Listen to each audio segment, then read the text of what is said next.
Hey everyone, Chef Anthony here at Dawn's Appliances. Today I'm on the GE Monogram Hearth. We're gonna do salmon. So I selected the salmon setting and we're gonna fire this in and we'll talk about it as we do it. I have it on a nice metal sheet pan here, just oiled with a little bit of rub on it, nice and easy.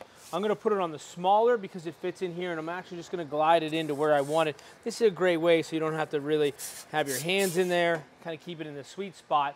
And we'll hit start. So for this salmon setting, it's 1250 degrees on the very top dome and 625 on the bottom deck.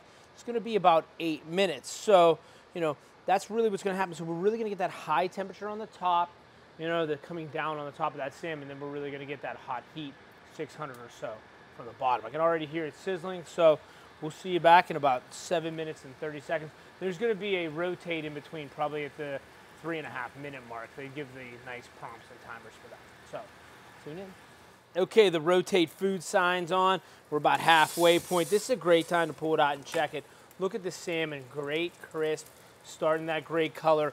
It is a little dark on the back, so we're just gonna give it that quarter turn rotation that we talked about, and this probably has about another minute, minute and a half left, okay? All right.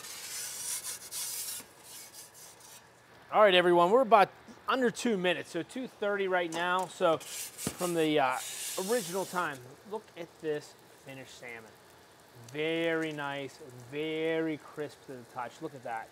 Kind of the perfect pieces of salmon.